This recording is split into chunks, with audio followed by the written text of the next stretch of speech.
اعوذ باللہ من الشیطان الرجیم بسم اللہ الرحمن الرحیم الحمد للہ رب العالمین والصلاة والسلام علی سیدنا و مولانا ابی القاسم محمد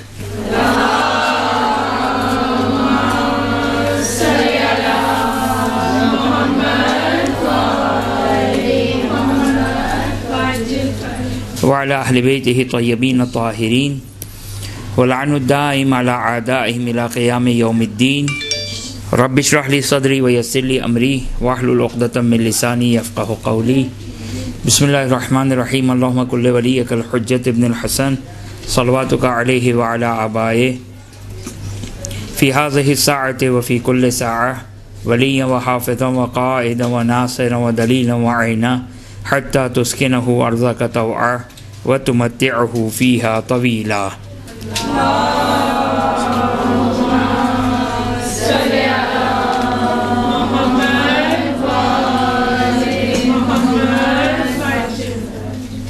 اما بعد فقد قال اللہ سبحانہ وتعالی فی کتابہ الکریم اعوذ باللہ من الشیطان الرجیم بسم اللہ الرحمن الرحیم ومن يعظم شعائر اللہ فإنها من تقوى القلوب. وقال اللہ سبحانہ وتعالی فی مقام آخر اعوذ باللہ من الشیطان الرجیم بسم اللہ الرحمن الرحیم ان الصفا والمروہ من شعائر اللہ. وقال اللہ سبحانہ وتعالی فی سورۃ الحج والبدن جعلناها لکم من شعائر اللہ لکم فیہا خیر فاذکروا اسم اللہ علیہا. ایک درود پڑھ دیں محمد وآل محمد پر.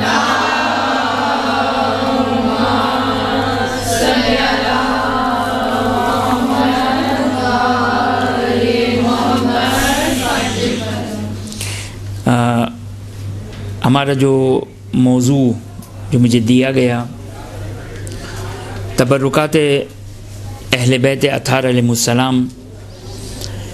اچھا اب یہ تبرکات شاید علیہ السلام سے شاید ممکن ہے کہ ذہن میں تبرکات سے مراد یہ کوئی نیاز وغیرہ سمجھ میں آ رہا بات ایسا لگ رہا ہو کہ یہ کوئی نیاز وغیرہ مراد ہے. نہیں، تبرکات جو عزاداری میں یا دوسرے اہل بیت اطہار علیہ السلام کے جو تبرکات علم وغیرہ ہے یہ ہماری مراد ہے کہ جس کو اگر ہم اس کو قرآن کی اصطلاح میں اگر یہ کہیں، اس کو اگر نام دے تو شاعر اللہ. شاعر اللہ جس کو ہم نے سرنامہ کلام بھی قرار دیا، جس آیت کو سورہ حج کی آیت نمبر 32 ہے وَمَن يُعَظِّمْ شَعَائِرَ اللَّهِ فَإِنَّهَا مِن تَقْوَى الْقُلُوبِ. اس آیت میں دو نقطے قابل توجہ ہیں. وَمَن يُعَظِّمْ شَعَائِرَ اللَّهِ فَإِنَّهَا مِن تَقْوَى الْقُلُوبِ کہ جو شخص بھی شاعر اللہ کی تعظیم کرتا ہے یہ اس کے تقوی کی علامت ہے. یہ جو آیت کا ہم نے ترجمہ آپ کی خدمت میں پیش کیا، اس میں دو لفظ ہیں کہ جس کو سمجھنا ضروری ہے. ایک شاعر اللہ کو اور ایک تعظیم کو. یہ جب دو معنی روشن ہو جائیں گے، دو معنی واضح ہو جائیں گے تو ہمارے بہت سارے مسائل اور بہت سارے اعتراضات کے جو عزاداری سید الشہداء میں اٹھائے جاتے ہیں اس کا جواب ہمارے لیے روشن اور واضح ہو جائے گا. بنیادی طور پر ہم نے قرآن کی آیات کو نوٹ ڈاؤن کیا ہے، لیکن چونکہ بعض اوقات ہمارے مد مقابل شیعہ حضرات بھی ہوتے ہیں جن کے ذہن میں سوالات اور اعتراضات اس ذیل میں اٹھتے ہیں. یہ جو علم اور باقی تبرکات اور زیارتیں جو مجالس اور جلوس میں ہوتی ہے تو اس سلسلے میں ایک سوال پیدا ہوتا ہے اور ذہن میں بالخصوص جو فقہ اور توضیح المسائل اور مرجع کی تقلید کرتے ہیں، مراجعین کی جو تقلید کرتے ہیں، ان کے ذہن میں یہ سوال اٹھتے ہیں، سوال ذہن میں آتے ہیں کہ ان کی شرعی کیا حیثیت ہے، لہٰذا وہ ادھر ادھر کی نیت کر کے بد دلی کے ساتھ، دو دلی کے ساتھ، بغیر عقیدے کے اور بغیر کسی خاص توجہ کے زیارت کر لیتے ہیں، اور تھوڑا اگر زیادہ فقہ جاننے والا ہوگا تو وہ کہے گا بھائی میں رجعان ان کی زیارت کر لیتا ہوں۔ لیکن ایسا دیکھتے ہیں کہ قرآن کی آیات، روایات اور فقہا،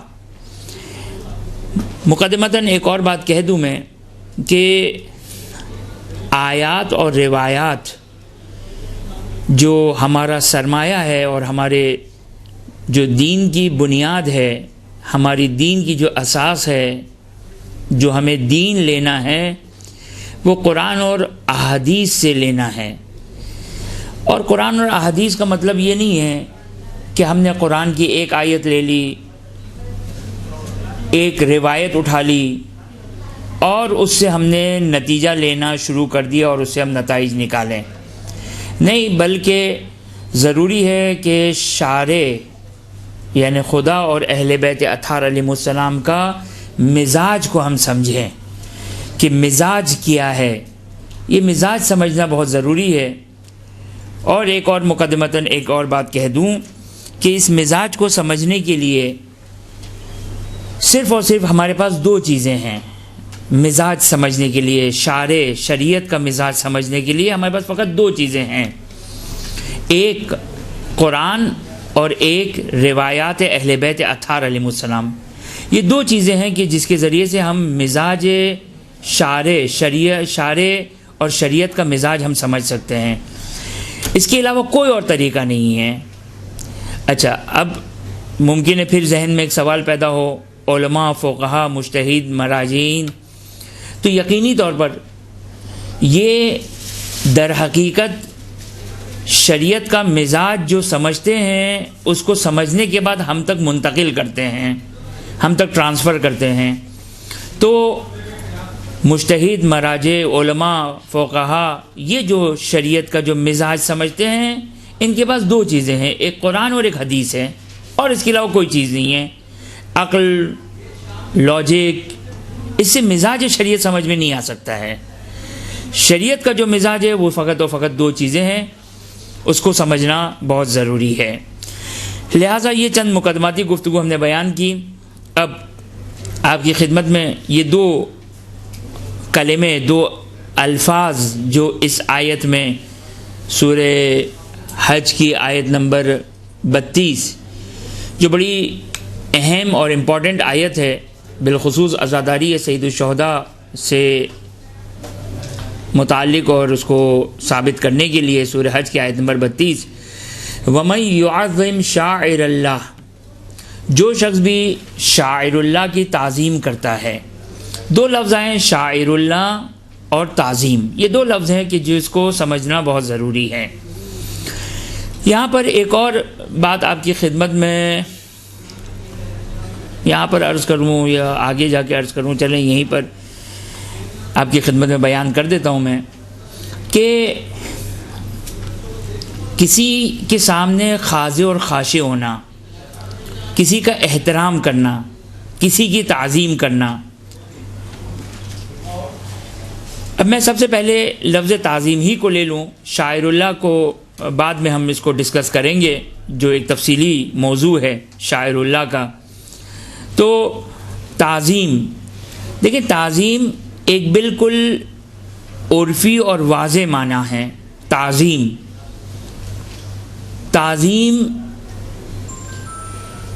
قابل ضرورت نہیں ہے کہ ہم اس کو ڈیفائن کریں، تعظیم ضرورت نہیں ہے کہ ہم اس کی وضاحت کریں، تعظیم بالکل ایک واضح معنی ہے۔ اب میں اس بات کا لائق تو نہیں تھا، لیکن جب میں کمرے میں داخل ہوا آپ لوگ سب کھڑے ہو گئیں۔ اب یہ کیوں کھڑی ہوئی؟ کوئی قرآن کی آیت ہے آپ کے پاس؟ کوئی روایت ہے آپ کے پاس؟ میکسیمم جو آپ ثابت کر سکتی ہیں وہ یہ کہہ سکتی ہیں کہ روایت ہے کہ مثلا ظاہراً شاید ہے بھی نہیں معلوم مجھے کہ مثلا علماء کا احترام کیا جائے، علماء کی تعظیم کی جائے. اب میں نہیں کہہ رہا ہوں کہ میں کوئی عالم ہوں، آپ کے خیال میں عالم ہوں مثلا. اب اگر ہمارے پاس الفاظ آ گئے کہ علماء کی تعظیم کی جائے، علماء کا احترام کیا جائے، یہ آیت، یہ ہمارے پاس روایت آئی ہے میکسیمم. لیکن آپ کا جو ایکٹ ہے، آپ کا جو فعل ہے، آپ کا جو کام ہے، آپ کا جو کھڑے ہو کر استقبال یا تعظیم کرنا، اگر میں یہ کہوں کہ آپ مجھے بتائیے کہ کیا دلیل ہے آپ کے پاس، کیا روایت ہے آپ کے پاس، کوئی روایت نہیں ہے، کوئی آیت نہیں ہے. لیکن آپ کہیں گی کہ ہمارے پاس دلیل ہے کہ علماء کی تعظیم کی جائے، علماء کا احترام کیا جائے. اب عرف، لوگ، معاشرہ، ایک تعظیم اور احترام کا طریقہ یہ ہے کہ اس کے استقبال میں کھڑے ہو جائے. بس آپ نے توجہ کیا کہ یہ نہیں آیا کہیں کہ اگر مثال کے طور پر اگر کوئی عالم اگر آئے تو اس کے لیے کھڑے ہو جائیں. نہیں، زیادہ سے زیادہ جو ہمارے پاس دلیل ہے وہ کیا ہے؟ زیادہ سے زیادہ جو ہمارے پاس دلیل ہے وہ دلیل ہے کہ تعظیم کی جائے. اب تعظیم مختلف طریقے ہیں. اس کو تحفہ دے کر تعظیم کیا جائے، اس کی کھانے کی دعوت کر کے اس کی تعظیم کی جائے، اس کا استقبال کر کے تعظیم کی جائے. کسی طریقے سے بھی لوگ یہ کہیں کہ آپ نے تعظیم کی ہے، آپ نے تعظیم کی ہے، آپ خود بخود آٹومیٹک اس دلیل کے انڈر میں آپ کا یہ کام داخل ہو جائے گا. بس یہ لفظ جو تعظیم ہے، جو قرآن میں تعظیم کا لفظ استعمال ہوا، وَمَن يُعَظِّمْ شَاعِرَ اللَّهِ، جو شاعر اللہ کی تعظیم کرتا ہے. خوب یہاں پر اتفاق سے یوٹیوب پہ کسی عرب کوئی مقرر تھا، اس نے جو کہا کہ مثال کے طور پر قرآن میں صفا مروہ کی تعظیم آئی تو کہا کہ صفا مروہ کی تعظیم یہ ہے کہ اس کے گرد چکر لگائے جائیں. قربانی کی تعظیم آئی یعنی اس کی تعظیم یہ ہے کہ اس کو ذبح کیا جائے. خوب یہ انشاءاللہ جب شاعر اللہ اور تعظیم کی مزید آگے بات بڑھے گی تو بات واضح ہو جائے گی. لیکن یہ خلاف انصاف ہے، یہ بات صحیح نہیں ہے. بلکہ قرآن میں لفظ آیا تعظیم کریں، اور کوئی ہمارے پاس ایسی دلیل نہیں ہے کہ جس میں مقید کیا گیا ہو، کنڈیشن لگائی گئی ہو، مشروط کیا گیا ہو، شرط لگائی ہو کہ تعظیم اس طریقے سے کرنی ہے. اگر ہمارے پاس کوئی دلیل نہیں ہے تو ہم تعظیم عمومی معنوں میں لیں گے. یہ آیت جو ہمارے پاس ہے سورہ حج کی آیت نمبر 32، من یعظم شاعر اللہ، جو شخص شاعر اللہ کی تعظیم کرتا ہے، یہ قرآن کی آیت ہے. جب تک اس کے لیے کوئی مخصص یا کوئی تخصیص یا کوئی قید یا کوئی کنڈیشن یا کوئی کسی قسم کی کوئی کنڈیشن نہیں آئے گی، ہم قرآن کی اس آیت کو ایز اٹ از لیں گے اور اس آیت کے اوپر عمل کریں گے. اور آیت میں آیا ہے شاعر اللہ کی تعظیم. فی الحال مسئلہ شاعر اللہ ہمارے لیے مبہم ہے، لیکن لفظ تعظیم واضح ہو گیا ہمارے لیے. وہی معنی ہے تعظیم کا جو ہمیں سمجھ میں آتا ہے، جس کو ہم اردو میں استعمال کرتے ہیں، فارسی میں بھی یہ لفظ استعمال ہوتا ہے، عربی میں بھی یہ لفظ استعمال ہوتا ہے. وہی معنی ہے جو ہمارے ذہنوں میں ہے کہ بِأَيِّ نَحْوٍ، کسی طریقے سے بھی تعظیم کرنا، کسی طریقے سے بھی تعظیم کرنا، یہ تعظیم کہلائے گا. اور قرآن کی اس آیت پر عمل کرنا کہلائے گا، یعنی یہ کہلائے گا کہ آپ نے تعظیم کی ہے. اور اگر وہ چیز شاعر اللہ سے ہے تو یہ کہا جائے گا کہ آپ نے شاعر اللہ کی تعظیم کی. تو تعظیم کا معنی بہت واضح اور روشن ہے ہمارے پاس، اور اس سے زیادہ اس پہ وقت لگانا ضرورت نہیں ہے. صبح شام ہم تعظیم کرتے ہیں، کبھی والدین کی تعظیم کرتے ہیں، کبھی استاد کی تعظیم کرتے ہیں، کبھی بزرگوں کی تعظیم کرتے ہیں، وغیرہ وغیرہ وغیرہ. اس کے بعد ایک اور نقطہ جو قابل توجہ ہے کہ ایک درود پڑھتے ہیں محمد والے.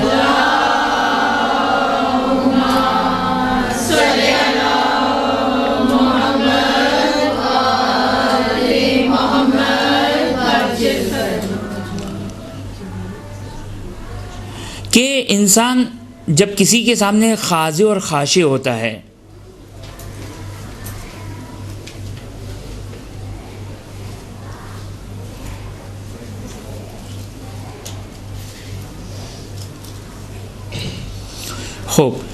جب انسان کسی کے سامنے خاضع اور خاشع ہوتا ہے، خضوع کرتا ہے، اور مثلا ابھی فی الحال یہی لفظ خاضع اور خاشع،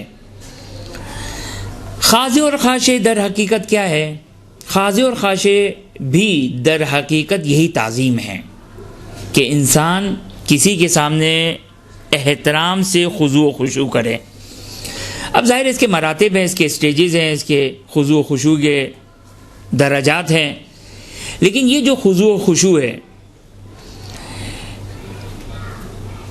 ایک دفعہ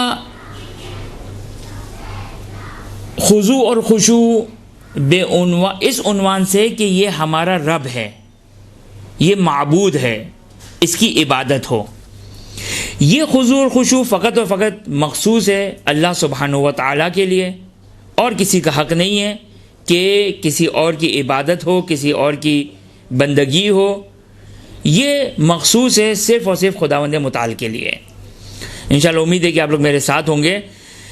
خوب توجہ کریں، خضوع اور خشوع یعنی انسان قلبی لحاظ سے، اعضاء و جوارح کے لحاظ سے انسان کسی کے سامنے خاضع اور خاشع ہو۔ اس کی ہم نے کتنی قسمیں بیان کی؟ 2 قسمیں بیان کی۔ ایک یہ کہ خضوع اور خشوع اس عنوان سے کہ یہ ہمارا رب ہے، یہ ہمارا معبود ہے، یہ ہم اس کی عبادت کر رہے ہیں، یہ خضوع اور خشوع صرف اور صرف خداوند متعال کی ذات سے مخصوص ہے، اور کسی اور کے لیے یہ خضوع جائز نہیں ہے۔ یہ ایک قسم ہو گئی۔ دوسری قسم وہ خضوع اور خشوع کے جو بعنوان عبودیت اور بعنوان بندگی اور معبود کے عنوان سے نہیں ہے، عبادت کے عنوان سے نہیں ہے، بلکہ اس کے سامنے انسان خاضع اور خاشع ہوتا ہے۔ تو اب یہ خضوع اور خشوع، یہ مرحوم آیت اللہ العظمیٰ آغا خوئی اپنی کتاب تفسیر بیان میں یہ فرماتے ہیں، یہ ان کی کتاب سے میں آپ کی خدمت میں عرض کر رہا ہوں کہ یہ جو خضوع اور خشوع اور تذلل آغا سیستانی نے جہاں پر قربت اللہ کی نیت بیان کی ہے کہ تذلل یعنی پستی کی نیت کے ساتھ، کہ انسان جب بھی کسی کا احترام کرتا ہے، جب کسی کی تعظیم کرتا ہے، جب کسی کے سامنے خاضع اور خاشع ہوتا ہے، تو اپنے آپ کو کیا قرار دیتا ہے؟ اس کے سامنے پست قرار دیتا ہے، اپنے آپ کو اس کے سامنے حقیر قرار دیتا ہے۔ تو یہ خضوع، خشوع، تذلل، ذلیل، یہ سارے کے سارے الفاظ استعمال ہوتے ہیں۔ پس غیر خدا کے لیے تذلل، یا یوں کہوں کہ ایک دفعہ ہم نے کہا کہ تذلل اور خضوع خشوع عبودیت کے اعتبار سے وہ خدا کے ساتھ مخصوص ہے، وہ غیر خدا کے ساتھ غیر خدا میں جائز نہیں ہے۔ ایک دفعہ بے عنوان عبودیت نہیں ہے، بے عنوان بندگی نہیں ہے، عبادت کے عنوان سے نہیں ہے۔ بات مشکل لگ رہی ہے یا مشکل لگ رہی ہے؟ اچھا تو میں بہت آسان بات کرتا ہوں، چلیں پھر اس کو چھوڑ دیتے ہیں۔ چلیں اچھا جلدی بتا دیا آپ نے۔ خوب، اس سے پہلے والی بات تو واضح تھی نا جی۔ خوب، اب ہمارے پاس 2 الفاظ ہیں، من یعظم شاعر اللہ، کہ جو شخص شاعر اللہ کی تعظیم کرتا ہے۔ تعظیم کا مطلب واضح ہے۔ اب آ جائیے شاعر اللہ۔ قرآن میں 2 چیزوں کو خصوصی طور پر شاعر اللہ کہا ہے۔ ایک، ان الصفا والمروہ من شاعر اللہ، کہ صفا اور مروہ شاعر اللہ میں سے ہے، صفا اور مروہ شاعر اللہ میں سے ہے۔ یہ قرآن نے شاعر اللہ کو بالکل ہمارے لیے واضح اور روشن بتا دیا کہ صفا اور مروہ یہ شاعر اللہ ہے۔ آپ لوگ جانتے ہیں کہ صفا اور مروہ کیا ہے؟ صفا اور مروہ 2 پہاڑی ہے کہ جہاں جناب حاجرہ حضرت ابراہیم سلام اللہ علیہ کی زوجہ 2 پہاڑی کے درمیان 7 چکر لگائے تھے انہوں نے۔ خداوند متعال کو یہ عمل پسند آیا۔ خداوند متعال نے ان 2 پہاڑیوں کے جن 2 پہاڑیوں کے درمیان جناب حاجرہ نے 7 چکر لگائے، خدا نے اس کو کیا کہا؟ شاعر اللہ کہا، شاعر اللہ کہا کہ ان الصفا والمروہ من شاعر اللہ۔ ایک نبی، ایک معصوم کی بیوی جو غیر معصومہ تھی، ایک معصوم نبی کی ماں حضرت ابراہیم کی بیوی اور حضرت اسماعیل کی والدہ گرامی، یہ ایک غیر معصومہ عورت کا ایک عمل قرآن اس کو کیا کہہ رہا ہے؟ شاعر اللہ کہہ رہا ہے، شاعر اللہ، کہ یہ شاعر اللہ، کہ یہ شاعر اللہ کا اگر ایک بہت ہی سطحی اور لفظی اس کا ترجمہ کر دوں تو شاعر اللہ یعنی اللہ کی نشانی، یعنی جس کے ذریعے سے آپ کو خدا تک پہنچا جائے، جو انسان کو خدا تک پہنچانے والی چیز ہو، اس کو کہتے ہیں شاعر اللہ۔ تو آپ نے ملاحظہ فرمایا کہ جناب حاجرہ کا صفا اور مروہ کے درمیان 7 چکر لگانا، سعی کرنا، قرآن نے اس کو شاعر اللہ سے تعبیر کیا۔ تو یہ 2 پہاڑ ہیں، غیر جاندار، غیر شعور رکھنے والے، لیکن قرآن نے اس کو کیا کہا؟ شاعر اللہ کہا۔ اب میں نہیں معلوم آگے اس بات کو میں آگے کنٹینیو کر سکوں گا یا نہیں کر سکوں گا۔ توجہ کیا آپ نے کہ حضرت حاجرہ کا ایک نبی کی بیوی اور نبی کی والدہ گرامی کہ اس عمل کو قرآن نے شاعر اللہ کہا۔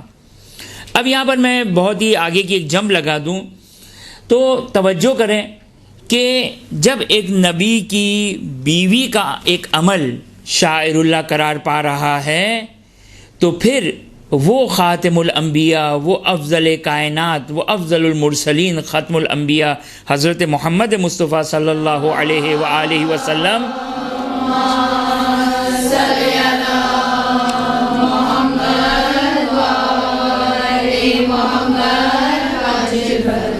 وہ آخری نبی کہ حضرت ابراہیم کا بھی حضرت ابراہیم کو بھی اگر خدا نے خلق کیا ہے تو کن کی بدولت؟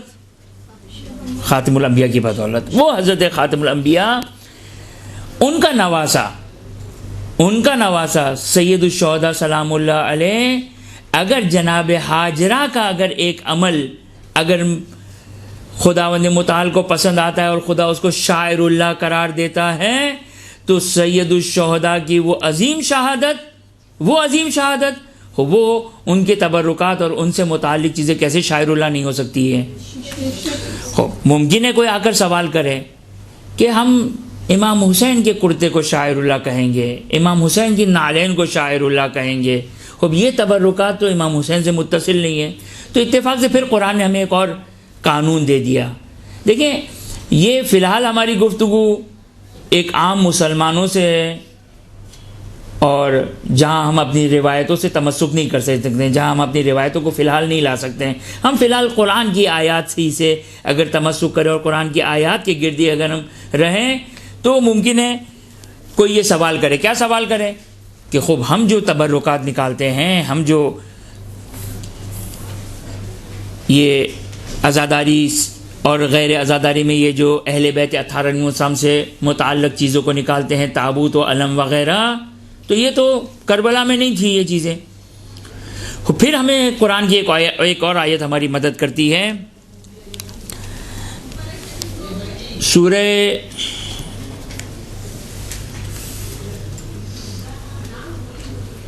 حج کی آیت نمبر 36 اعوذ باللہ من الشیطان الرجیم والبدن جعلناها لکم من شاعر اللہ۔ خوب توجہ کریں یہ آیت۔ حاجی جب قربانی کرتا ہے تو جو 10 ذی الحج کو حاجی قربانی کرتا ہے، اب یہاں پر توجہ کریں، قرآن نے کہا والبدن جعلناها من شاعر اللہ، کہ حاجی جو قربانی کرتا ہے اس کو ہم نے شاعر اللہ قرار دیا۔ یہ جو قربانی حاجی کرتا ہے یہ کس چیز کی نشانی ہے؟ یہ در حقیقت سنت ابراہیمی ہے کہ جس کو ہر حاجی اور ہر مسلمان اپنے شہروں میں انجام دیتے ہیں. حاجی کے لیے واجب ہے، غیر حاجی کے لیے مستحب ہے. وہ جو گوسفند، وہ جو حیوان، وہ جو جانور آسمان سے نازل ہوا حضرت اسماعیل کے بجائے جس کو حضرت ابراہیم نے ذبح کیا، قرآن نے اس کو شاعر اللہ نہیں کہا ہے. توجہ کر رہے ہیں آپ؟ کس اشکال اور کس اعتراض کے ذیل میں ہم گفتگو کر رہے ہیں؟ کوئی آ کر اشکال کرے، اعتراض کرے کہ امام حسین علیہ السلام کے تبرکات سمجھ میں آتے ہیں. یہ جو ہم نے اور آپ نے تبرکات بنائے ہیں، اس کا اس سے کیا تعلق؟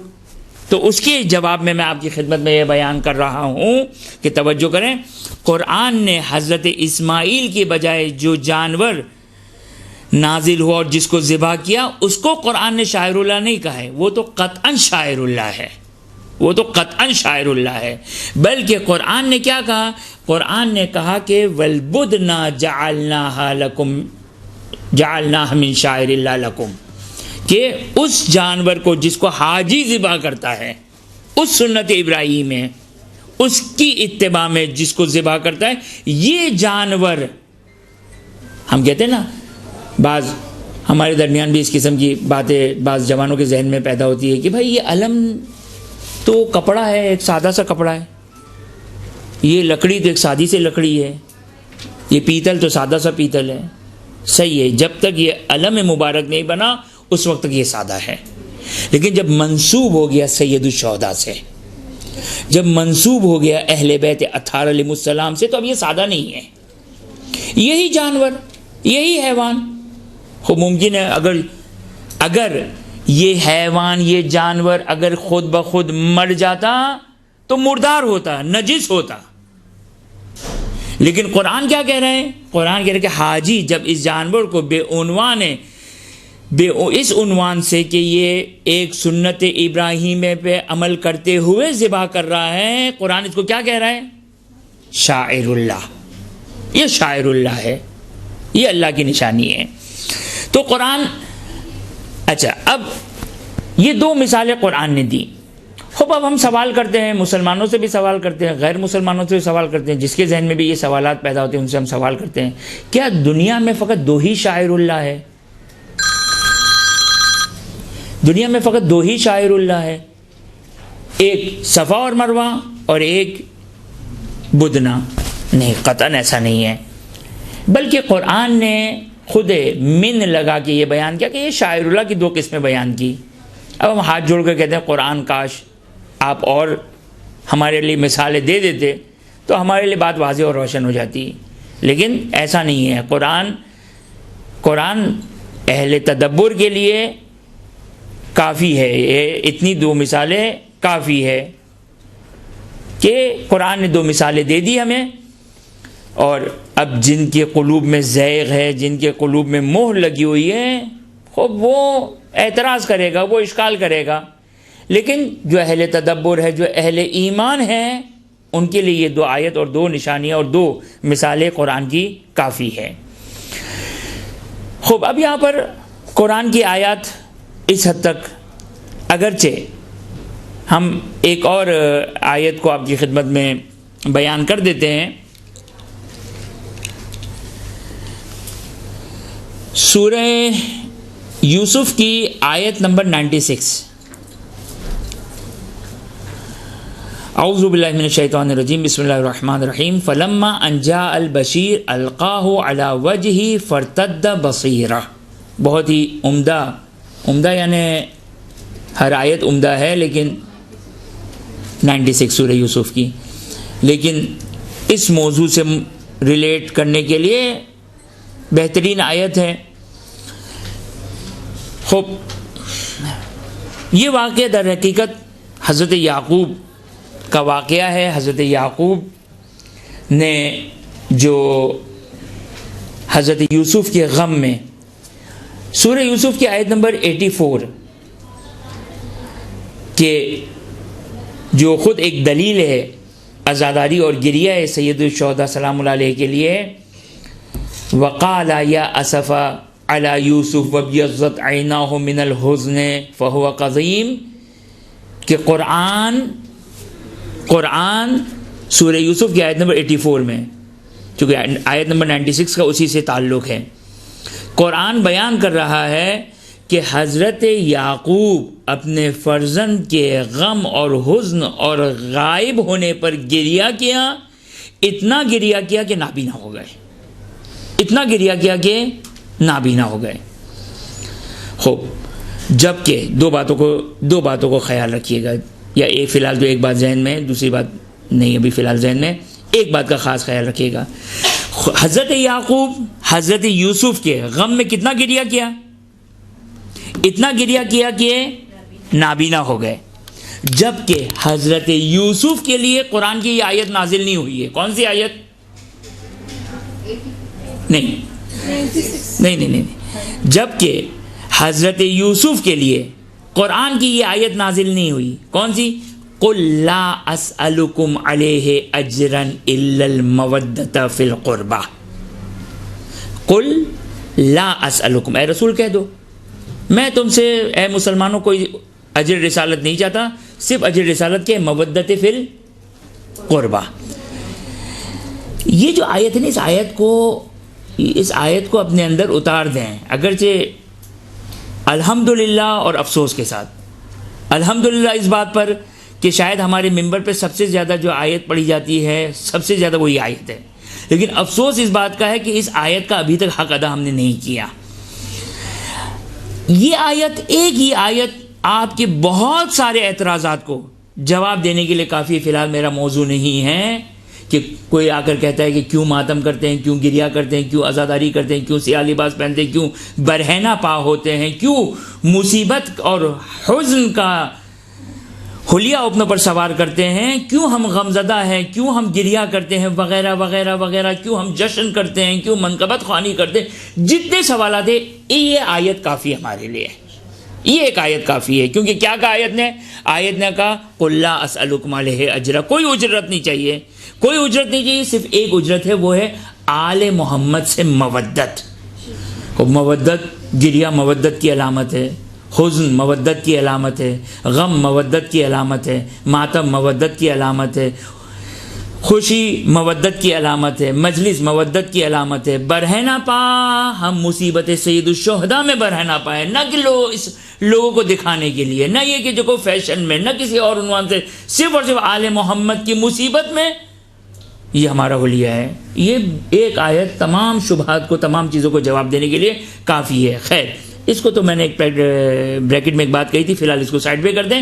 آپ توجہ کریں، حضرت یعقوب حضرت یوسف کے گم ہو جانے پر، گم شدہ ہونے پر، گم ہو گئے تھے، اور روایت کے بقول، روایت میں آیا، یہ آیت میں نہیں ہے، روایت میں یہ بات آئی کہ حضرت یعقوب جانتے تھے کہ حضرت یوسف زندہ ہیں، جانتے تھے۔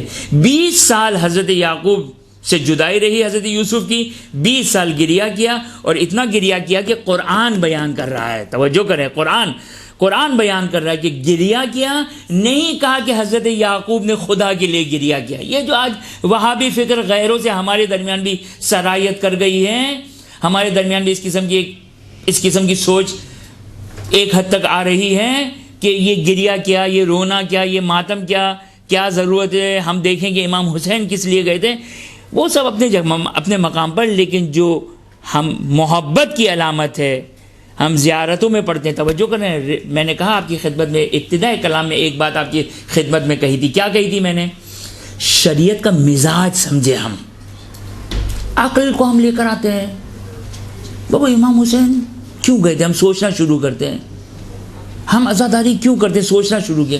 سوچنے سے پہلے دیکھیں قرآن کی آیات کیا کہتی ہے، روایات کیا کہتی ہیں۔ خدا را ہم اپنی طرف سے دین کو نہ بنائیں، ان الدین لا یصاب به العقول، امام کی حدیث ہے کہ دین تک انسان اپنی عقل سے نہیں پہنچ سکتا ہے، عقل کے ذریعے سے انسان دین تک نہیں پہنچ سکتا ہے۔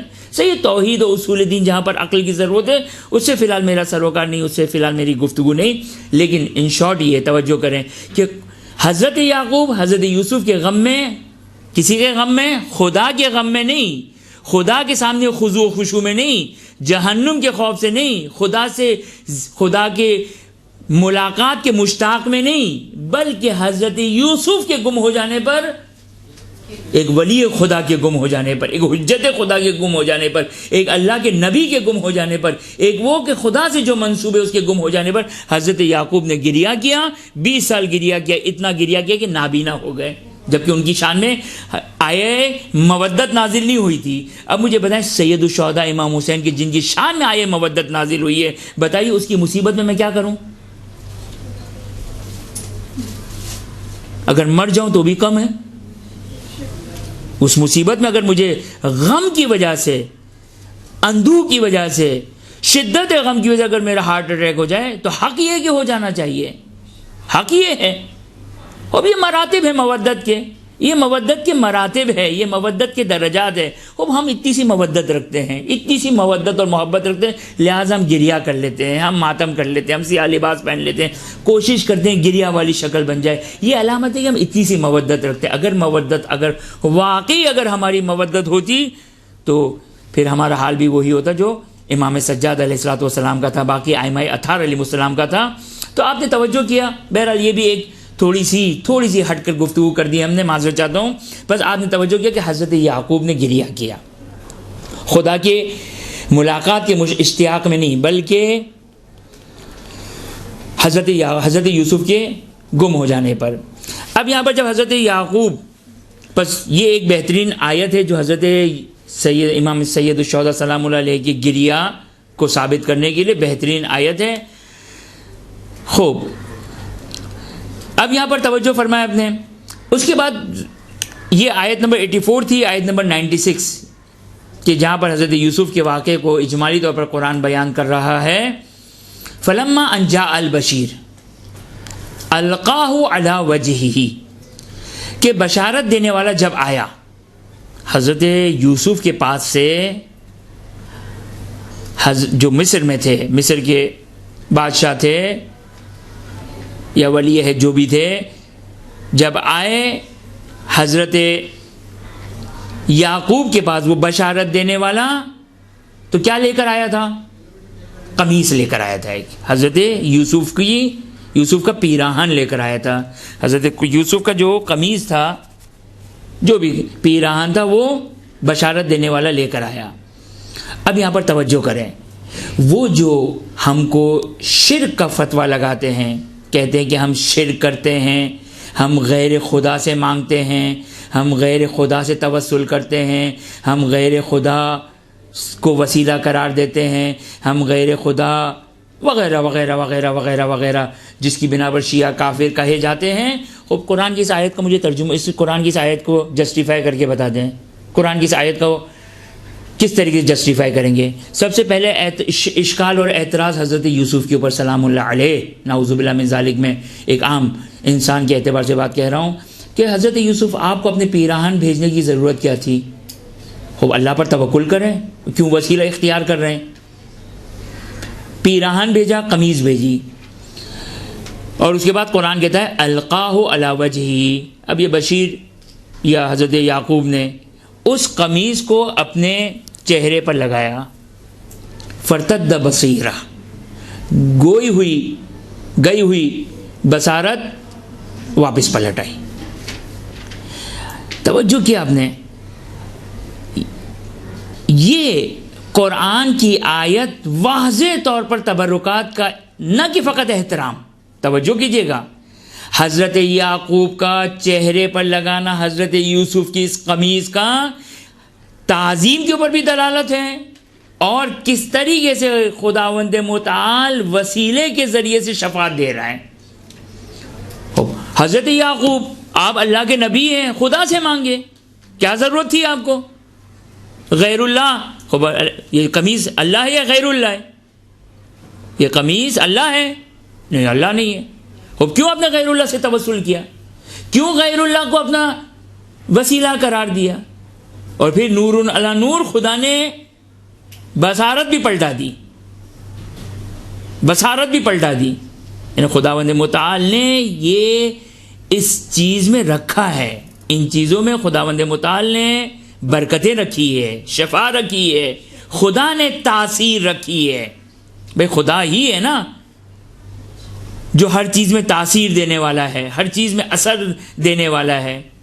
خب حضرت یعقوب آپ نے کیوں نعوذ باللہ من ذالک نعوذ باللہ من ذالک نعوذ باللہ من ذالک آپ نے شرک کیا؟ نہیں، نعوذ باللہ من ذالک، نبی شرک نہیں کر سکتا ہے، معصوم ہے نبی. بالخصوص جو شیعان امیر المومنین اور جو فقہ اور دین محمد اور آل محمد علیہ الصلوۃ والسلام ہے کہ جو ہم نے انبیاء کو مقام اور اسٹیٹس دیا، باقی مسلمانوں نے وہ اسٹیٹس نہیں دیا ہے.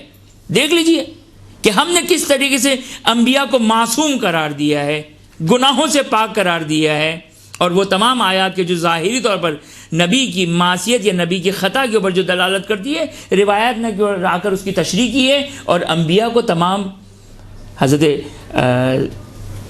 سید مرتضیٰ کی کتاب ہے تنزیہ الانبیاء، سید مرتضیٰ کی کتاب ہے تنزیہ الانبیاء، یعنی انبیاء کو پاک کیا ہے، یعنی وہ تمام روایتوں کو جمع کیا ہے کہ قرآن کی آیات سے جہاں پر انبیاء کے لیے ایک تھوڑا سا منفی ایک ظاہر ہوتا تھا کہ نعوذ باللہ من ذالک نبی خطا کر گئے وغیرہ وغیرہ، تو روایات ہمارے پاس موجود ہے کہ جس کی روشنی میں سید مرتضیٰ نے کتاب لکھی تنزیہ الانبیاء کر کے، یعنی انبیاء کو منزہ کیا ہے، پاک کیا ہے. خیر، تو ملاحظہ فرمائیے اپنا یہ آیت. بس یہ 3 آیات، کون سی 3 آیات ہو گئی ہمارے پاس؟ ایک صفا اور مروہ والی، ایک بدنا والی، اور ایک حضرت یوسف اور حضرت یوسف کی قمیص والی. اس کے علاوہ بھی ہم ایک آدھ اور آیات کو، چلیں ابھی ہم 10 منٹ ہیں تو ساری آیات کو بیان کر دیتے، دوسرے سیشن میں ہم روایات کی روشنی میں آپ کی خدمت میں گفتگو کریں گے. ایک اور آیت ہے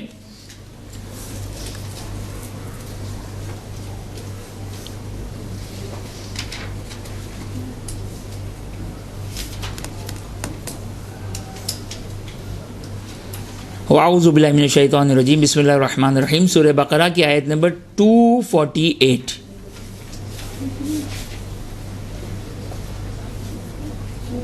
سورہ بقرہ آیت نمبر 248. وقال لهم نبیہم،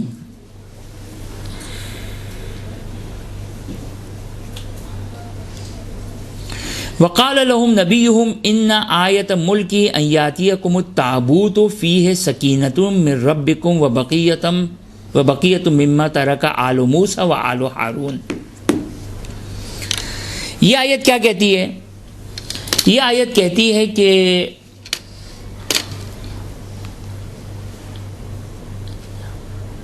وقال لهم نبیہم، ان لوگوں کو ان کے نبی نے کہا، ان آیات ملک ہی، کہ اللہ کی مملکت کی آیت اور علامت ان یاتیکم التابوت، کہ تم تک تابوت آئے گا، فیہ سکینہ من ربکم وبقیۃ مما ترک آل موسیٰ وآل ہارون تحملہ الملائکہ. یہ در حقیقت ایک کیا چیز ریپیٹ کروں؟ وقال لهم نبیہم، ان لوگوں کو ان کے نبی نے کہا کہ ان آیات ملک ہی، کہ اللہ کے ملک، مملکت، قدرت، طاقت کی آیت یہ ہے کہ ان یاتیکم، کہ تم تک آئے گا تابوت، کہ جس میں سکینہ ہے، من ربکم، تمہارے رب کی طرف سے، وبقیۃ مما ترک آل موسیٰ وآل ہارون، اور آل موسیٰ اور آل ہارون کے بقیہ جات ہے، کہ تحملہ الملائکہ، کہ ملائکہ جس کو اٹھاتے ہیں. ان فی ذلک لآیات لکم ان کنتم مؤمنین، کہ اس میں تمہارے لیے آیت ہے، نشانی ہے، اگر تم مومنین ہو تو. اب یہ بھی آیت کہہ رہی ہے کہ یہ ہر شخص کے لیے قرآن آیت نہیں بن رہی ہے، بلکہ مومنوں کے لیے قرآن آیت ہے، ایمان لانے والوں کے لیے آیت ہے، جن کے قلوب، جن کے دل آمادہ اور تیار ہے ایمان لانے کے لیے، جن کے قلوب میں ریب ہے، جن کے قلوب میں زنگ ہے، جن کے قلوب میں مہر لگی ہوئی ہے، جن کے قلوب میں قفل، اقفال ہے، قفل لگے ہوئے ہیں، وہ قابل ہدایت نہیں ہے. قرآن ان کو ہدایت نہیں کرے گا، نہ قرآن ان کو ہدایت کر سکتا ہے. نہ یہ کہ خدا میں اور قرآن میں کوئی کوتاہی ہے، بلکہ ان میں ہی صلاحیت نہیں ہے کہ وہ ہدایت کو حاصل کر سکے. یہ قرآن خود بیان کرتا ہے کہ آیتاً ان کنتم مؤمنین، ان فی ذلک لآیات لکم ان کنتم مؤمنین، کہ تمہارے لیے اس میں نشانی اگر تم ایمان لانے والے ہو تو، مرضی ہے تمہاری چاہے تو قبول کرو چاہے تو قبول نہ کرو. خیر، اب جا کے در حقیقت کیا ہے یہ کہ تابوت، جس کو ہم اردو میں بھی تابوت کہتے ہیں، اب یہ چونکہ یہ آیت ہمارے لیے بہت زیادہ واضح نہیں ہے، صرف آیت یہ بیان کرے کہ اللہ کی نشانیوں میں سے ایک یہ ہے کہ ایک تابوت تم تک پہنچے گا جس میں سکینہ ہے، اور بقیتم مما ترک آل موسیٰ و آل ہارون ہیں، کہ وہ آل ہارون اور آل موسیٰ کے بقیہ جات ہے. یہ قرآن کی آیت بیان کر رہی ہے. لیکن اس ذیل میں جو روایات شیعہ سنی جو روایت اس ذیل میں جو بیان کر رہی ہے، جس کا مفہوم اور خلاصہ آپ کی خدمت میں عرض کروں، توجہ کریں کہ در حقیقت بنی اسرائیل جب جنگ کے لیے جایا کرتے تھے تو اپنے لیے جنگ میں اپنی کامیابی کے لیے اس تابوت کو اٹھا کر جایا کرتے تھے. یہ تابوت کو بعنوان تبرک، بعنوان یہ کہ یہ ایک تبرکات سے، کہ بعض روایتوں نے جو تبرکات بیان کیا وہ بھی آپ کی خدمت میں بیان کروں گا. اس صندوق میں تبرکات تھے اور تحملہ الملائکہ، کہ ملائکہ جس کو اٹھاتے تھے. خود یہ در حقیقت توجہ کرے قرآن کا اس انداز سے بیان کرنا کس نقطے کی طرف اشارہ ہے کہ تحملہ الملائکہ، یہ تعظیم بیان کر رہے ہیں، اس تابوت کی تعظیم ہے کہ جس کو ملائکہ اٹھاتے ہیں، جس کو ملائکہ اٹھاتے ہیں. یہ در حقیقت اس تعظیم کو بیان کر رہے ہیں. خوب، پس یہ در حقیقت ایک تابوت تھا. بنی اسرائیل کے دور میں جو جب جنگ کے لیے جایا کرتے تھے تو تابوت کو اپنے ہمراہ اٹھایا کرتے تھے، اپنے ساتھ لے جایا کرتے تھے. کہ اس تابوت میں بیان کیا گیا کہ اس تابوت میں تبرکات تھے حضرت موسیٰ اور حضرت ہارون کے. خود قرآن کی آیت بھی ظاہر اسی نقطے کی طرف اشارہ کری ہے، وَبَقِيَّةٌ مِمَّا تَرَكَ آلُ موسیٰ وآل ہارون، کہ قرآن کی یہ آیت بھی شاید اسی کہ فیہ سکینہ من ربکم وبقیۃ، کہ شاید ممکن ہے یہ اسی تابوت کے اندر جو ہے. لیکن روایات بیان کرتی ہے، اہل سنت اہل تشیع کی روایت بیان کرتی ہے کہ اس میں تبرکات تھے حضرت موسیٰ اور حضرت ہارون کے، حضرت ہارون کے حضرت موسیٰ کے نالین اور اس قسم کے تبرکات اس میں بند تھے. آپ نے ملاحظہ فرمایا اس کے علاوہ ہمارے پاس شیعہ روایات موجود ہے کہ خداوند متعال نے اس کی بے حرمتی، توجہ کیجیے گا، اس تابوت کی بے حرمتی کی وجہ سے خداوند متعال نے اس تابوت کو آسمان پہ اٹھا لیا تھا. اور ظاہراً بعض روایتوں میں ہے کہ جہاں پر یہ خود ایک روایات، جس کو ہم بعد میں ٹاپک قرار دیں گے، یہ خود روایات بیان کرتی ہے اسی ہمارے موضوع سے ریلیٹڈ کہ ائمہ اطہار علیہ السلام بیان کرتے ہیں کہ مثال کے حضرت موسیٰ، حضرت سلیمان کی انگوٹھی ہمارے پاس ہے، حضرت موسیٰ کا عصا ہمارے پاس ہے. یہ خود ان تبرکات کی اہمیت کو بیان کر رہے ہیں. اسی طرح روایت میں اس تابوت کے لیے بھی آیا ہے کہ تابوت، ظاہراً یہ تابوت بھی ائمہ اطہار اور آج امام زمانہ عجل اللہ تعالی فرجہ شریف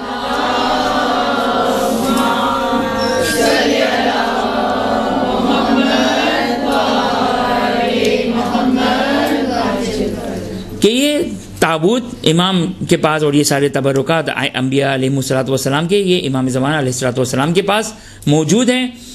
بس یہ آیت بیان کر رہی ہے کہ بعنوان تبرک اس کو لے کر چلتے تھے، حتیٰ روایتوں نے بیان کیا کہ اس کے ذریعے سے ان کو کامیابی حاصل ہوتی تھی، نصرت حاصل ہوتی تھی، فتح یابی حاصل ہوتی تھی، کامیاب ہوتے تھے وہ اس تابوت کی برکت سے، اس تابوت کی برکت سے. تو یہ بھی اب قرآن نے اس کو شاعر اللہ نہیں کہا، لیکن ہم تمام مسلمانوں سے سوال کرتے ہیں کہ تابوت فیہ سکینہ وبقیۃ مما ترک آل موسیٰ و آل ہارون، آیا یہ شاعر اللہ ہے یا نہیں ہے؟ وہ شاعر اللہ ہے، یہ بھی شاعر اللہ ہے. اگرچہ قرآن نے اس کے لیے اس کے اوپر ٹیگ نہیں لگایا شاعر اللہ کا، شاعر اللہ کا خطاب اور عنوان نہیں دیا، لیکن قرآن کی آیت کہ یہ تبرکات اور اس کے اہمیت کے اوپر یہ آیت دلالت کرتی ہے. اور روایتوں سے پتہ چلتا ہے کہ اس میں تبرکات، اس میں جو وہ آثار اور جو حضرت موسیٰ اور حضرت ہارون سے متعلق جو تبرکات تھے کہ جس میں ذکر کیا گیا کہ ان کی قمیض تھی مثلاً، اب مجھے دقیقاً یاد نہیں، لیکن جو چیز مجھے فی الحال جو چیز یاد ہے وہ حضرت موسیٰ کے نعلین، توجہ کیا آپ نے، وہ نعلین کہ جو انسان کے لباس اور انسان کے جسم میں سب سے پست ترین چیز کیا ہے؟ نعلین ہیں، لیکن جب ایک نبی سے منسوب ہو گئی وہ نعلین تو وہ متبرک ہو گئے، وہ شاعر اللہ بن گئے۔ آپ نے توجہ فرمائے؟ خب یہ آیت بھی دلالت کرتی ہے اس بات کے اوپر کہ شاعر اللہ کی تعظیم ہے اور یہ سنت الہی ہے۔ چونکہ وقت تقریباً جو ہے وہ ویسے تو میرے اعتبار 6 منٹ ہے، اس کے اعتبار سے جو وہ 2 منٹ ہے، لہٰذا ہم اپنے حساب سے اس کو بیان کر دیتے ہیں۔ ایک نقطہ توجہ کر لیں کہ اگر تھک چکے ہیں تو میں بند کر دیتا ہوں، صرف ایک نقطہ انشاءاللہ کہ توجہ کریں تاکہ ہم پھر بعد میں روایات کو بیان کریں اس ذیل میں اور بات مزید واضح کریں ہم اس کی روشنی میں۔ خوب توجہ کریں، قرآن نے کہا شاعر اللہ کی تعظیم، اچھا تعظیم کو تقوی کی علامت قرار دیا۔ دیکھیں تعظیم کے، آپ کی خدمت میں ابتدا میں نے ایک نقطہ بیان کیا تھا کہ تعظیم کے بہت سارے مراتب ہیں، تعظیم کے بہت سارے مراتب ہیں۔ بہت سارے مراتب یعنی کیا مطلب؟ یعنی بہت سارے طریقے ہیں۔ ایک ادنا درجے کی تعظیم ہے، ایک اعلیٰ درجے کی تعظیم ہے۔ آپ نہیں، مثلا ایک شخص کسی مجتہد مرجع سے ملاقات کے لیے گیا، وہ ملاقات کے لیے گیا، ایک دفعہ اس کی تعظیم میں کھڑے ہو گئے، ایک دفعہ آپ نے سر جھکا دیا، ایک دفعہ آپ نے سینے پہ ہاتھ رکھ لیا، یہ سب کے تعظیم کے درجات ہیں۔ ایک دفعہ وہ زائر آگے بڑھتا ہے اور اس مرجع کے مجتہد کے ہاتھوں کو بوسہ دیتا ہے، یہ سب تعظیم کے درجات ہیں۔ اور درجات بھی یعنی مختلف طریقے اور مختلف طریقے بھی ترتیب وار ہے، یعنی اعلیٰ سے اعلیٰ، اعلیٰ سے اعلیٰ، اعلیٰ سے اعلیٰ درجہ ہے، اعلیٰ سے اعلیٰ درجے ہیں یہ تعظیم کے۔ خوب تعظیم کے مختلف درجے ہیں۔ تعظیم جہاں پہ ہمارے پاس روایات ہے تعظیم کرنی ہے، خوب وہاں تو واجب ہو جائے گا، لیکن تعظیم کے سارے درجات کو حاصل کرنا یہ واجب نہیں ہے، یہ ضروری نہیں ہے۔ اب مثلا شاعر اللہ ہے، مثلا ابھی ہم بہت بڑی جم لگا دیں کہ مثلا علم مبارک، خوب علم مبارک کی تعظیم، خوب ایک شخص تعظیم کرتا ہے جا کے اس کو چوم لیتا ہے، ایک شخص تعظیم کرتا ہے کہ اس کو آنکھوں سے لگاتا ہے اور چومتا ہے، ایک شخص جاتا ہے اپنے چپل کو اتارتا ہے، بڑے ادب و احترام کے ساتھ جاتا ہے، علم کو جا کے چومتا ہے۔ تو یہ مختلف درجات ہیں۔ اب خوب ایسا نہیں ہے کہ سارے کے سارے درجات واجب ہیں، ہر شخص کے لیے واجب ہے کوئی چیز نہیں، مختلف درجات ہیں، جو جس اعلیٰ درجے کو انجام دے گا بہت اچھی بات ہے، بہت اچھی بات ہے۔ تو تعظیم کے مختلف درجات ہیں، لیکن جتنا تعظیم کرے گا انسان اتنا ہی متبرک ہوگا، اس تبرک سے متوسل ہوگا، وغیرہ وغیرہ وغیرہ۔ لیکن ایک نقطہ توجہ کیجیے گا، ایک دو لفظ ہے ہمارے پاس، ایک تعظیم اور ایک ہے بے حرمتی، جس کو عربی میں کہتے ہیں حتک، دو چشمی ہے، تے اور کاف، حتک۔ تعظیم اور حتک، تعظیم اور بے حرمتی۔ خوب تعظیم جتنا انسان کے اندر، جتنا انسان کا دل مومن ہوگا وہ اتنی تعظیم کرے گا، وہ اتنی تعظیم کرے گا۔ آل محمد علیہ السلام کی تعظیم میں انشاءاللہ کچھ روایتوں کی آپ کی خدمت میں بیان کروں گا میں۔ خوب یہ تعظیم ہے، اس کے مقابلے میں حتک اور بے حرمتی۔ تعظیم تو صحیح ہے کہ سارے کے سارے درجات واجب نہیں ہیں، لیکن بے حرمتی حرام ہے۔ اگر انسان شاعر اللہ کی آپ کی خدمت میں چند مثالیں دوں گا، ابھی ہماری جب بات دوسرے سیشن میں شروع ہوگی کہ کیا ہے شاعر اللہ، جب اس کا دائرہ آپ کو پتہ چلے گا کہ کتنا وسیع دائرہ ہے شاعر اللہ کا، تو بات زیادہ واضح اور روشن ہوگی۔ لیکن شاعر اللہ کی توہین، اہانت یہ جائز نہیں ہے، یہ حرام ہے۔ اب جیسے مثال دوں میں آپ کو، مسجد شاعر اللہ ہے، قطعاً شاعر اللہ ہے مسجد۔ خوب مسجد کی ایک تعظیم کیا ہے؟ مسجد کی ایک تعظیم یہ ہے کہ انسان وضو کر کے مسجد میں جائے۔ خوب سوال کرتا ہوں، آیا واجب ہے؟ نہیں، انسان اگر وضو کی حالت میں نہیں ہے پھر بھی مسجد میں جا سکتا ہے. لیکن ایک شخص کہتا ہے کہ نہیں، یہ میں تعظیم کرنا چاہتا ہوں، جاؤں گا پہلے وضو کروں گا پھر مسجد میں داخل ہوں گا، یہ میں نے مسجد کی کیا کی، میں نے تعظیم کی. میں نے اب یہ مسجد کی تعظیم ہے، لیکن یہ واجب نہیں ہے. اچھی بات ہے، انسان ان چیزوں کا خیال رکھے.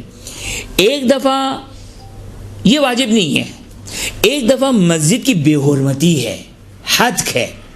مثال کے طور پر نعوذ باللہ ایک شخص جاتا ہے مسجد میں تھوکتا ہے، پان کی پچکاری مارتا ہے، اب یہ کیا کہلائے گا؟ یہ بے حرمتی ہے، یہ بے حرمتی ہے. توجہ کیا آپ نے؟ یہ حرام ہے. جہاں پر بے حرمتی آ جائے وہاں پر حرمت آ جائے گی، وہاں پر حرام ہو جائے گا. لیکن تعظیم واجب نہیں ہے، مستحب ہے. اس کے جتنے بھی درجات، جتنا بھی انسان تعظیم کرے گا، یہ اس کے فَإِنَّهَا مِن تَقْوَى الْقُلُوبِ، یہ اس کے قلوب کے تقوی کی علامت ہے. بس توجہ کیا آپ نے؟ یہ تو بات واضح ہو گئی انشاءاللہ. اس کے بعد ہم کچھ مزید مثالیں اور اب ہم روایتوں اور مجتہدین کے اقوال کی روشنی میں گفتگو کریں گے اور اسی موضوع کو آگے بڑھائیں گے. وآخر دعوانا ان الحمدللہ رب العالمین. ہماری گفتگو شاعر اللہ کے ذیل میں چل رہی تھی اور قرآن کی یہ آیت من یعظم شاعر اللہ فإنها من تقوی القلوب، کہ جو شخص شاعر اللہ کی تعظیم کرتا ہے یہ اس کے تقوی کی علامت ہے. اب یہاں پر آپ کی خدمت میں دو انشاءاللہ جو بھی ہمارے پاس مختصر سا وقت ہے، دو نقطوں کی طرف یا دو چیزوں کی طرف اشارہ کرنا چاہوں گا میں.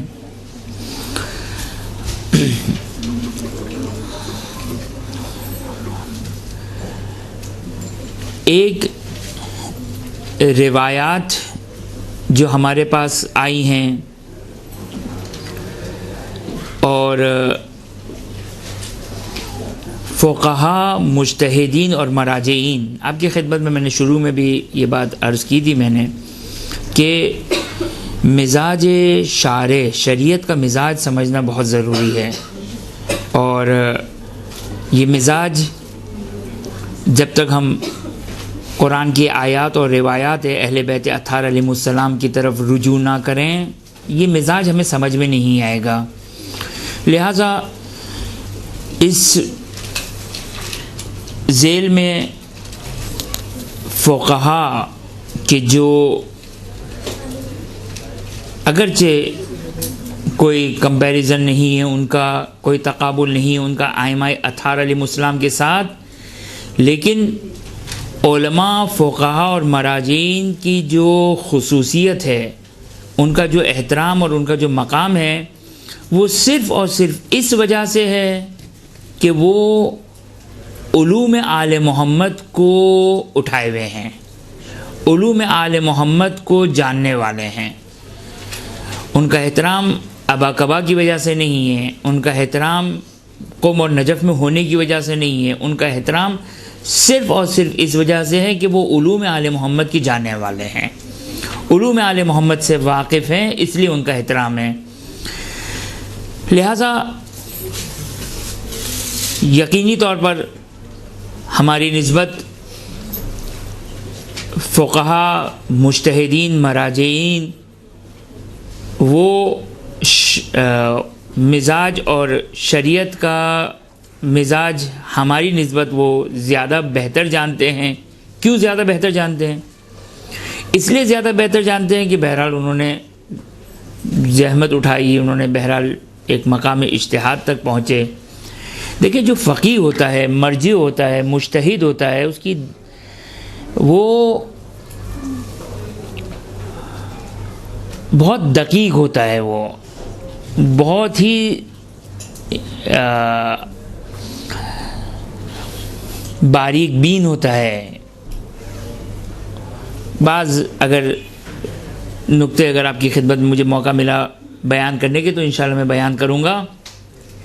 یہاں پر کچھ سوالات ہیں، سوال جواب ہیں جو ہمارے لیے شاعر اللہ کی بات، شاعر اللہ کا مفہوم واضح اور روشن ہو جائے گا ان سوال و جواب کی روشنی میں. شاعر اللہ کس کو کہتے ہیں؟ مرحوم آغا خوئی، چونکہ بہرحال ان کی کتابیں ہمارے لیے ایزی اویلیبل تھی، جو ان کی کتابوں میں ہم نے سرچ کیا، مرحوم آیت اللہ العظمیٰ سید ابو القاسم الموسوی الخوئی، انہوں نے جو شاعر اللہ کی جو تشریح کی، کہا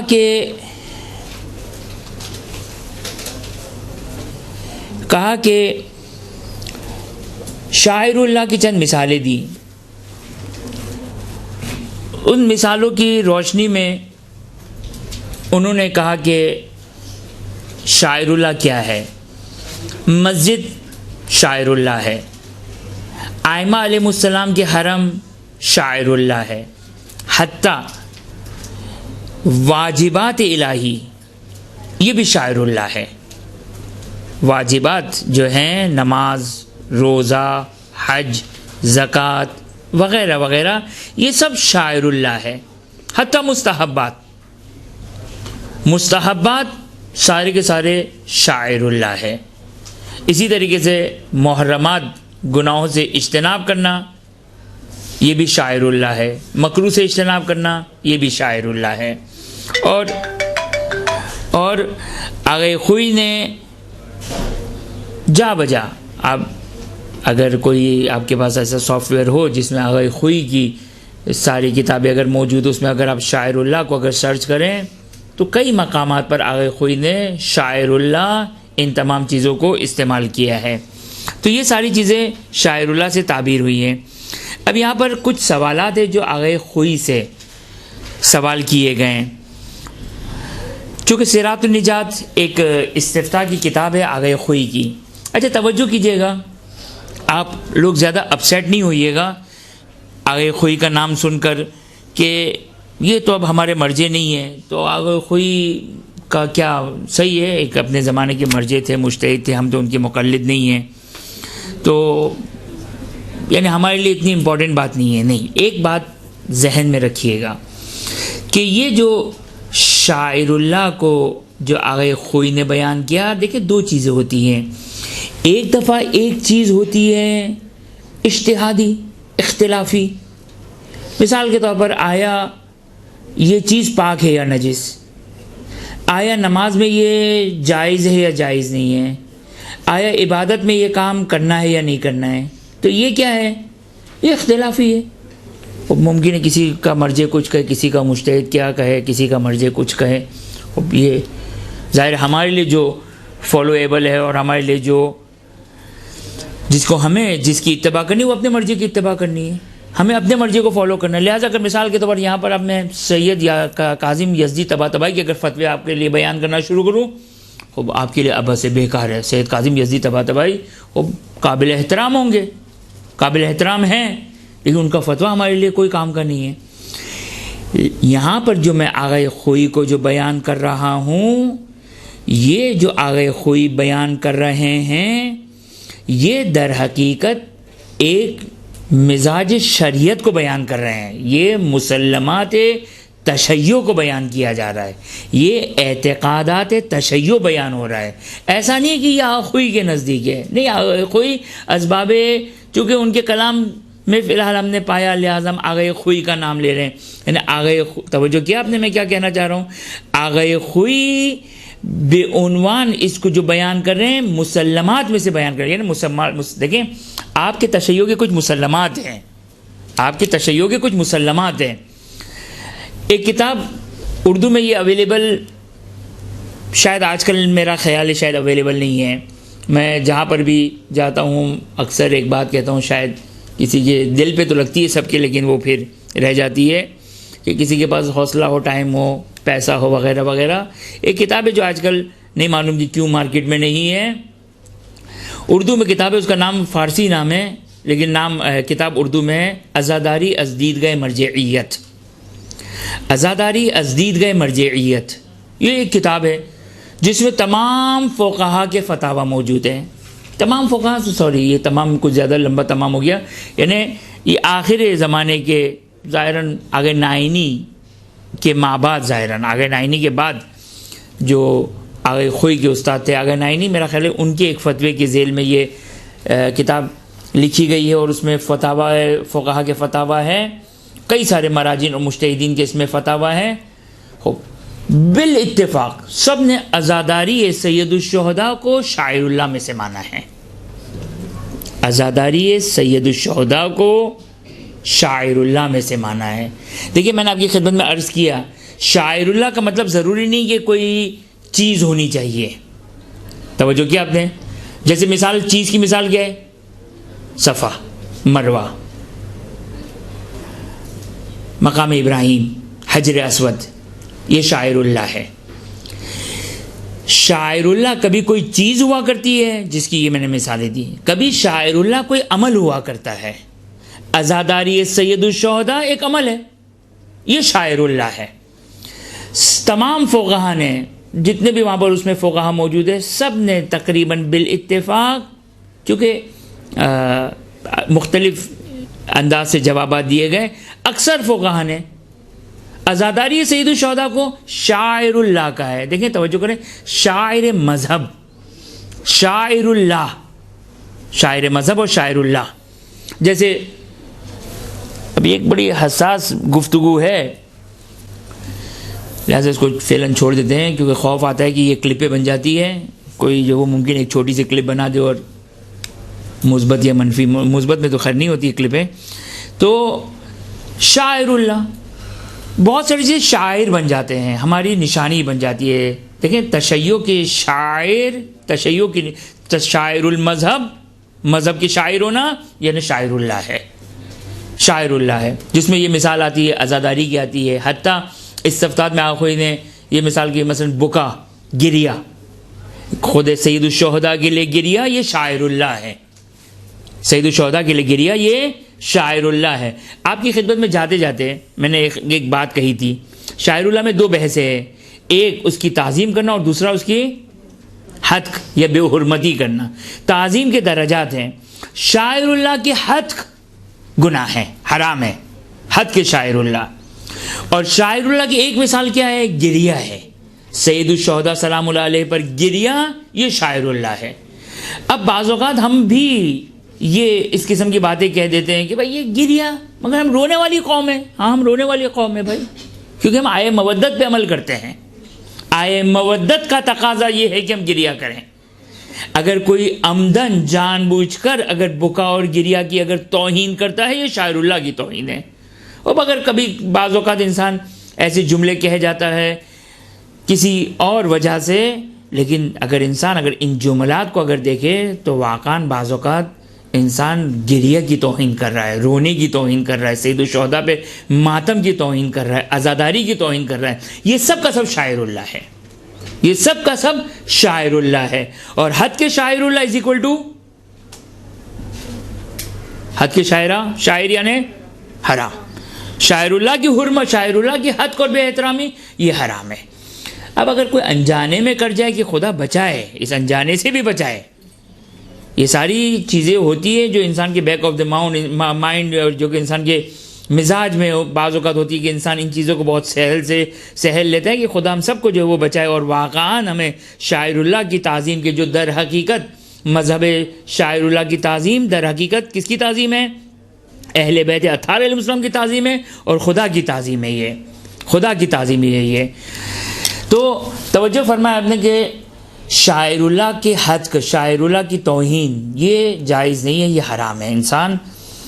انسان بہتر کوئی ایسا جملہ نہ کہے، کوئی ایسا عمل انجام نہ دے کہ جس سے شاعر اللہ کی توہین ہو۔ اب آپ کے ذہن میں چند سوالات جو بیان کیے گئے ہیں، پوچھے گئے ہیں آگے خوئی سے، توجہ کیجیے گا، یہ آگے خوئی سے سوالات ہمارے پاس اویلیبل تھے، ہم اس لیے بیان کر رہے ہیں، نہ یہ کہ ہم یہ کہیں کہ بابا یہ تو آخوئی کے مقلدین کے لیے، جی نہیں، یہ مزاج شریعت ہے، یہ جو آگے خوئی بیان کر رہے ہیں یہ مزاج شریعت ہے۔ یہ میں ایک مثال جس کو دینے سے میں اجتناب کر رہا ہوں کہ خوب ایک سوال کیا گیا، الاماکن التی یقصدها، الناس للتبرک وینسبونها الى الائمة المعصومین علیہم السلام لا یعتبرون حسینیتا کما لا یعتقدون ان الامام مدفون بها لكنهم ينسبونها للمعصوم من باب حضوره هنا او وجود اثر قدمه او ما شابه ذلك. هل يجوز القصد لهذه الاماكن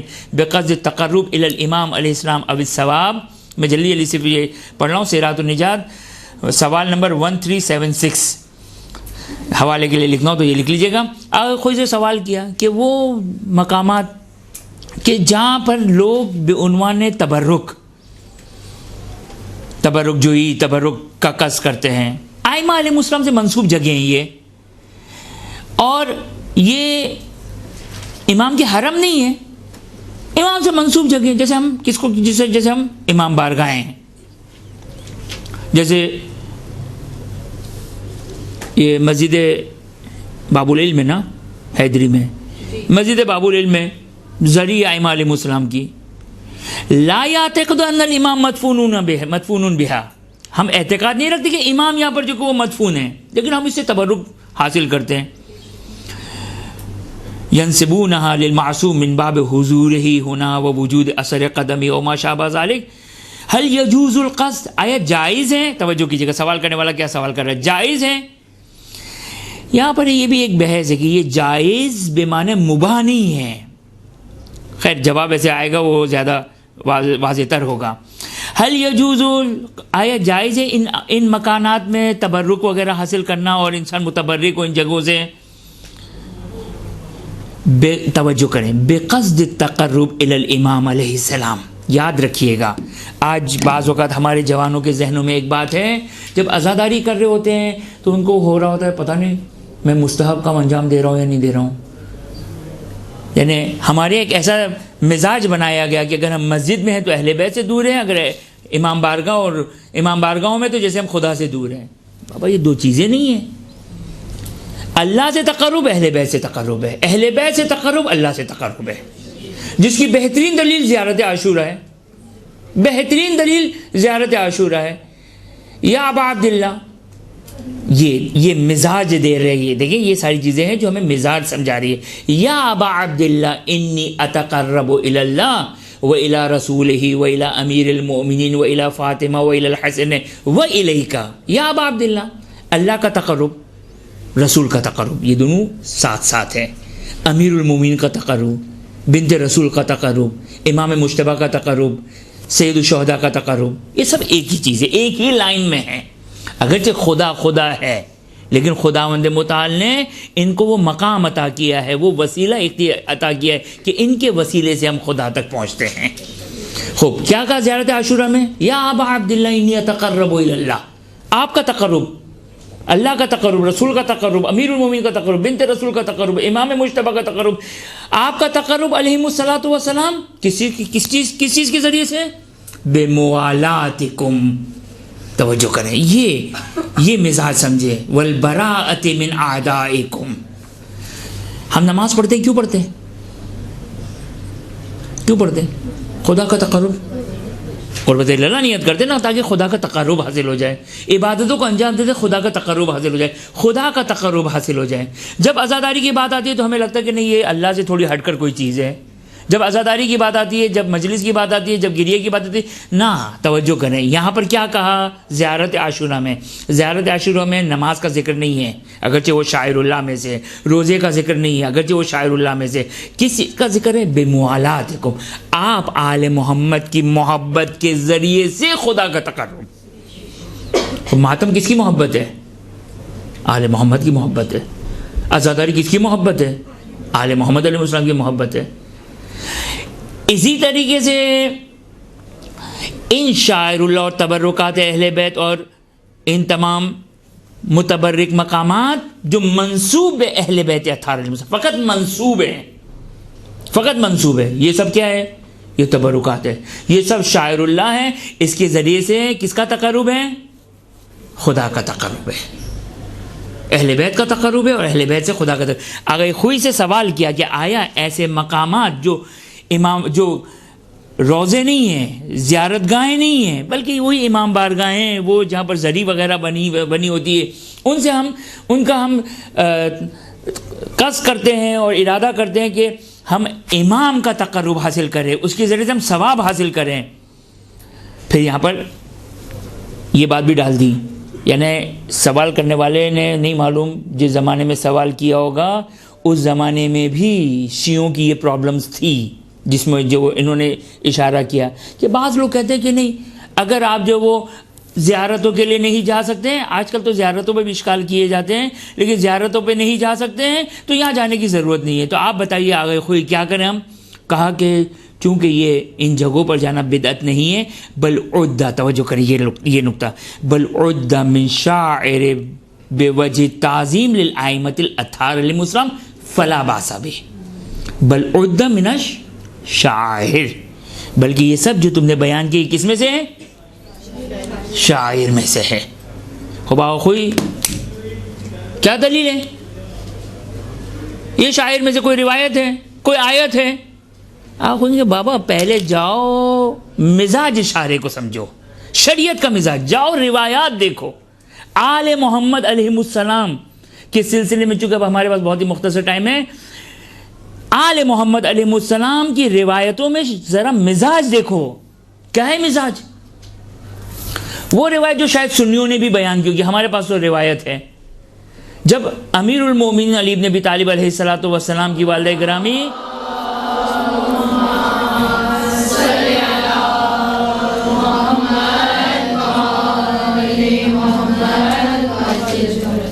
امیر المومنین کی والدہ گرامی کا انتقال ہو گیا، امیر المومنین رسول خدا صلی اللہ علیہ وآلہ وسلم کی خدمت میں تشریف لاتے ہیں اور ایک مرتبہ کہتے ہیں ماتت امی سلام اللہ علیہا.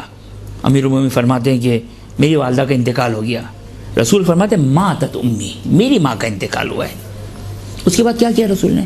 یہ ہے مزاج، یہ ہے مزاج. کیا کیا رسول نے؟ مشہور و معروف حدیث ہے، ہمارے ممبروں سے بیان ہوتی ہے اور ظاہر مسلمانوں کی کتاب میں موجود ہے. کیا کیا رسول نے؟ رسول نے اپنا پیراہن دیا، اپنا لباس دیا، کہا جاؤ اپنی والدہ گرامی کو میرے پیراہن اور میرے لباس میں دفن کرو. اب یا رسول اللہ کیوں شرک کرتے نعوذ باللہ من ذالک؟ رسول کا پیراہن کیا ہے؟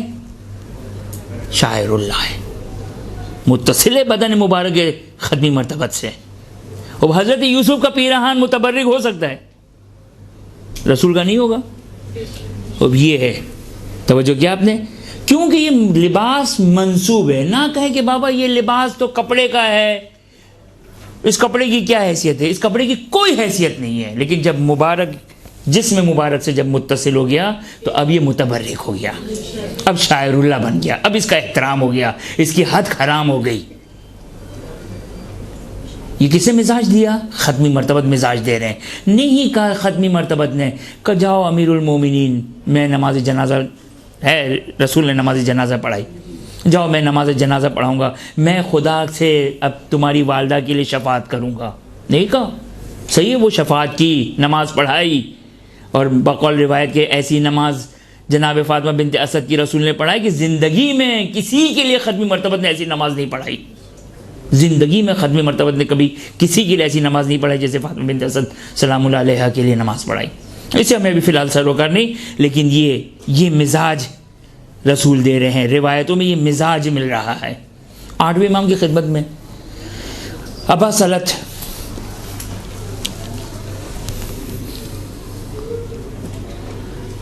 دیکھیں، یہ ہے مزاج.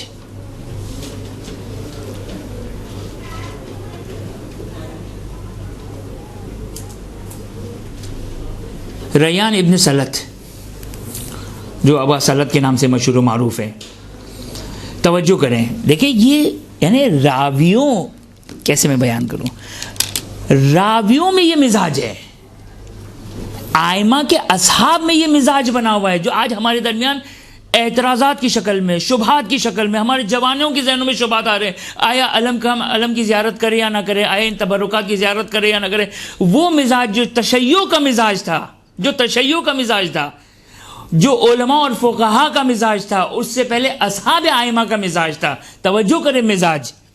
ابان ریان ابن سلت 8ویں امام کی خدمت دیتے. لما اردت الخروج الى العراق عزمت علی تودیع الرضا علیہ الصلوۃ والسلام فقلت فی نفسی اذا ودعته سألته قمیصا من ثياب جسده لاکفن به ودراهم من مالی اسوغا بها لبنات خواتما فلما ودعته شغلني البكاء.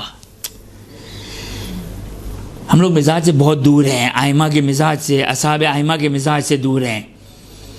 کہتے ہیں کہ میں نے جب ارادہ کیا کہ میں اب پلٹ کر عراق چلا جاؤں اور امام رضا علیہ السلام کو وداع کرنے کے لیے آیا میں، فقلت فی نفسی، میں نے کیا ارادہ کیا؟ میں نے ارادہ کیا کہ میں امام سے ایک قمیص کا سوال کروں گا، ایک پیراہن، ایک لباس کا سوال کروں گا. کیوں؟ یہ دیکھیں راویوں کا مزاج. آج اگر امام زمان آئیں گے تو ہم کہیں گے بابا یہ ساری بدعتیں ہٹائیے، آئیے کام کی بات کریں. نعوذ باللہ من ذالک. یہ کیا لگا رکھا ہے ہم نے؟ یہ کیا لگا رکھا ہے ہم نے؟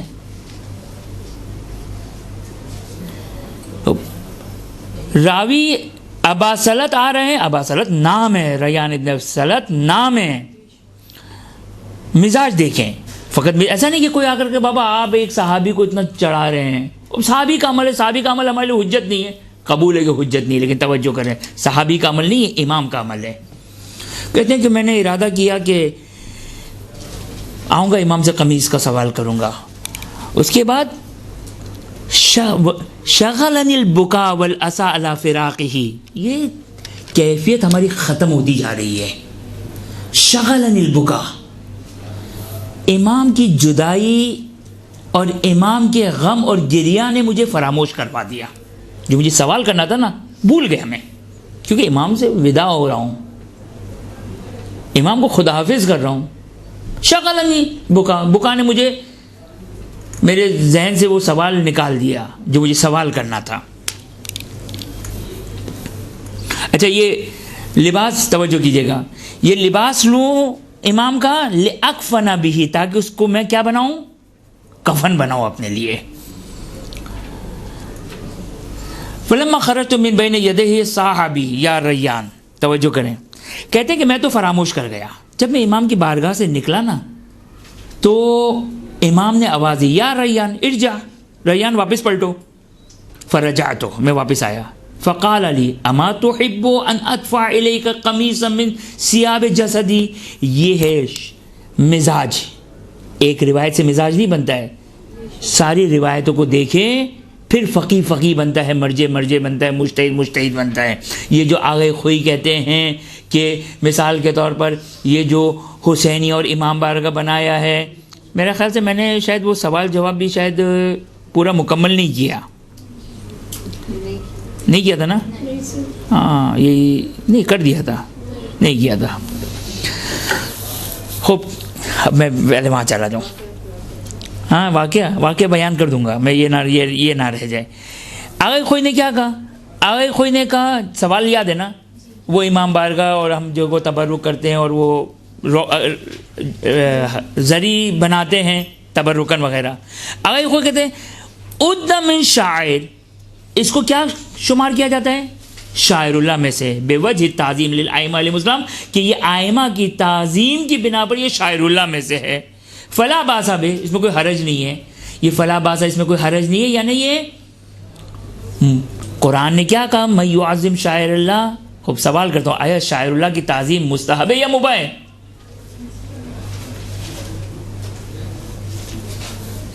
میں سوال کرتا ہوں، چلیں اس سے زیادہ آسان. قرآن کی آیت من یعظم شاعر اللہ فإنہا من تقوی القلوب، جو شاعر اللہ کی تعظیم کرتا ہے یہ اس کے تقوی کی علامت ہے.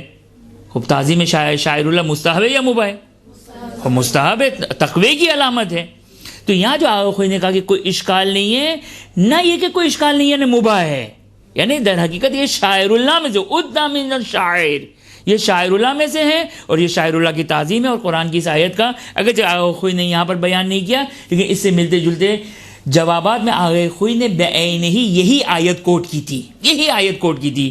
کون سی آیت؟ من یعظم شاعر اللہ، کہ یہ شاعر اللہ کی تعظیم میں سے ہیں.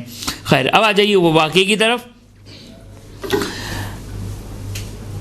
خوب، جب ریان ابن سلط واپس پلٹ کر گئے، بھول گئے، فراموش کر گئے، امام علیہ السلام نے فقال علی، راوی کہتا ہے کہ امام نے آواز دی مجھے، اما تحب ان ادفع ارجع، واپس پلٹ کر آؤ. صاحا، امام نے بلند آواز سے کہا ارجع، فرجعت، تو کیا کہا؟ ریان کہتے ہیں، ریان ابن سلط کہتے ہیں اما تحب ان ادفع الیک قمیصا من ثیاب جسدی، نہیں کہا امام نے یہ کیا خرافات لگائے ہوئے ہیں، نعوذ باللہ من ذالک. امام نے نہیں کہا بابا یہ کیا ہے، یہ کون سا دین ہے. امام مزاج بتا رہے ہیں. امام فرماتے اما تحب، نہیں چاہتے ہو کہ میں اپنی قمیض کی جو میرے جسد سے متصل ہوئی ہے وہ تم کو دوں؟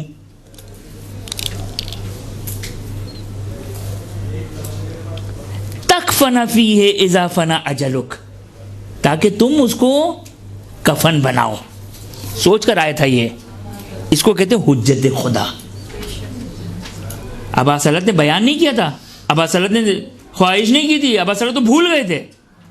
یہ حجت خدا ہے جو انسان کی ضمیروں سے واقف ہے. اما توحید، نہیں چاہتے ہو میں تم کو اپنا لباس دوں؟ اور درہم دوں کہ جس کے ذریعے تم اپنی بیٹیوں کے لیے انگوٹھیاں بنانے چاہتے ہو. فقلت یا سیدی قد کان فی نفسی ان اسلک ذلک فمنعنی الغم بفراقک. یہ ابن رسول اللہ، گھر سے تو سوچ کر آیا تھا آپ سے سوال کروں گا، لیکن آپ کی جدائی نے مجھے فراموش کروا دیا. فرفع علیہ السلام الوسادہ. توجہ کریں، یہ ہے حجت خدا، اور اہمیت دیکھیں. امام نے نہیں کہا بابا جاؤ، میں نہیں لفظ کہنا چاہتا، جاؤ یہ کرو وہ کرو، یہ کیا تم فضولیات میں نعوذ باللہ من ذالک لگ گئے ہو. نہیں کہا امام نے. امام نے خاص بلایا، نہ کہ فقط بلایا.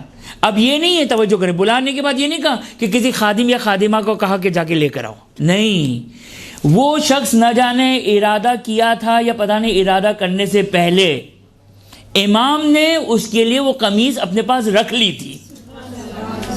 امام نے اپنے تکیے سے، اپنے بیٹھک سے وہاں سے وہ قمیض نکالی. نہیں کہا خادم کو جا کے میری قمیض لے کر آؤ.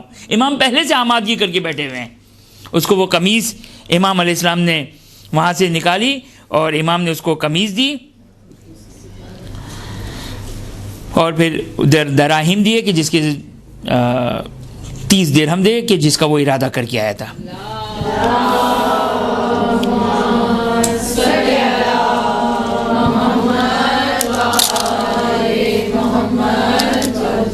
وقت تقریباً ختم ہو گیا، لیکن میں اس روایت کو ضرور بیان کرنا چاہتا ہوں تاکہ مزید ہمیں سمجھ میں آئے کہ شریعت کا مزاج سمجھنا ضروری ہے. توجہ کیجیے گا. ایک روایت ہے، نہیں معلوم پہلے آپ کی خدمت میں یہ روایت میں نے پڑھی تھی یا نہیں پڑھی تھی، خیر ایک روایت ہے، توجہ کریں. ایک شخص چھٹے امام جعفر صادق علیہ الصلوۃ والسلام کی خدمت میں آیا.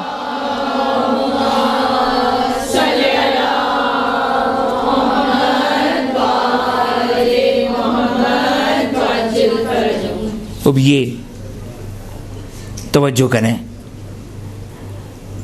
شاعر اللہ، ایک یہ جو فقہا کہتے ہیں کہ امام بارگاہ، علم، تبرکات، منصوب مکانات جو آئمہ سے منصوب ہے، یہ سب شاعر اللہ میں سے ہے. وہ میں نے کہا اس کے لیے روایات دیکھیں، مزاج ہمیں پتہ چلنا چاہیے. مزاج کے لیے ایک روایت اور ملاحظہ فرمائیے. ایک شخص چھٹے امام کی خدمت میں آیا، درزی تھا، 2 لباس لے کر آیا امام کی خدمت میں. توجہ کیجیے گا. پہلے ایک لباس دیا امام کو، کہا یا ابن رسول اللہ، اس لباس کو میں نے سیا ہے از اول تا آخر، میں نے محمد اور آل محمد علیہ السلام پر درود پڑھا ہے. امام نے نہیں کہا یہ کہاں سے بدعت لے کر آئے، کوئی روایت ہے، کوئی ہے روایت کہ کپڑے سیتے ہوئے، کھانا پکاتے ہوئے، کوئی کام کرتے ہوئے درود پڑھیں تاکہ متبرک ہو جائیں؟ ہے کوئی روایت کسی کے پاس؟ مجھے دے دیں. امام نے کہا یہ بدعتیں کہاں سے لے کر آ گئے؟ یہ جو لوگ کہتے ہیں کہ آئمہ کے دور میں یہ عزاداری نہیں تھی، ہمارے پاس کوئی روایت نہیں ہے کہ یہ آئمہ کے دور میں عزاداری ہونے پر، بابا یہ شاعر اللہ ہے. مرحوم آگے تبریزی سے یہی بعینی سوال کیا گیا. اگر آئمہ کے دور میں تقیہ نہ ہوتا، آئمہ کے دور میں اگر اجازت ہوتی تو جو شاعر اللہ، جو مجلس امام حسین، جو تبرکات، جو عزاداری سید الشہداء آج تھی، وہ آئمہ کے دور میں بھی ہوتی. وہ تو تقیہ تھا، مجبوری تھی. یہ مزاج سمجھنا ضروری ہے کہ اگر ہم کہیں گے بھائی آئمہ کے دور میں یہ عزاداری نہیں تھی، آئمہ کے دور میں یہ مثال نہیں تھی، یہ مثال نہیں تھی، یہ جہالت ہے. یہ علامت ہے کہ شریعت کے مزاج سے واقف نہیں ہے. اب توجہ کریں، چھٹے امام کے دور میں آیا، ابھی تو چھٹے امام کا دور ہے نا. پہلے سوال کر لیتے، استفتاء کر لیتے امام سے کہ میں ایک لباس سینا چاہتا ہوں، یا ابن رسول اللہ اجازت ہے کہ میں اس انداز سے لباس سیوں، جائز ہے میرے لیے؟ نہیں، چونکہ وہ راوی شریعت کا امام کے مزاج سے واقف ہے، قرآن کی آیات کی مزاج سے واقف ہے. آیا ابن رسول اللہ اس لباس کو سیا میں نے، از اول تا آخر میں نے آپ محمد آل محمد علیہ السلام پر درود پڑھا ہے. خوب، ابن رسول اللہ یہ ایک لباس ہے. امام نے نہیں کہا یہ کیا بدعت لگا رکھی ہے، یہ کہاں سے تم لے کر آ گئے، کوئی روایت نہیں ہے. کیوں؟ اس لیے کہ وہ مزاج سے واقف ہے. شریعت کے آیات آپ کی خدمت میں نے اتنی ساری آیات بیان کی، روایات کثرت کے ساتھ روایات ہمارے پاس موجود ہے، کثرت کے ساتھ، کہ میں نے 2 روایت آپ کی خدمت میں بیان کی. خوب، یہ ایک لباس ابن رسول اللہ. یہ دوسرا لباس ہے. یہ تو آج کل دوسرا لباس تو ہمارے یہاں جو وہ دوسرا لباس ہے ابن رسول اللہ. اس لباس کو سینے کے لیے ابن رسول اللہ از اول تا آخر میں نے آپ کے دشمنوں پر لعنت بھیجی ہے. آج جو لعنت بھیجتا ہے وہ ملنگ ہوتا ہے، وہ یہ ہوتا ہے، وہ ہوتا ہے. یہ مزاج سے ہم لوگ دور ہو چکے ہیں. ہم شریعت کے مزاج سے بہت دور ہیں. واقعاً ہم شریعت اہل بیت کے مزاج کو سمجھے. زیارت عاشورہ تواتر کے ساتھ، تواتر مزاج اشارے ہے نا. افسوس کا مقام ہے اگر آج ہم اس میں شک کرتے ہیں، یعنی ہم دین اہل بیت میں شک کر رہے ہیں. کبھی اپنا رسول اللہ یہ دوسرا لباس سیا، اس کو اول تا آخر میں نے آپ کے دشمنوں کو لعنت کی ہے. امام نے نہیں کہا یہ کیا بدعت لگا رکھی ہے، نور علی نور.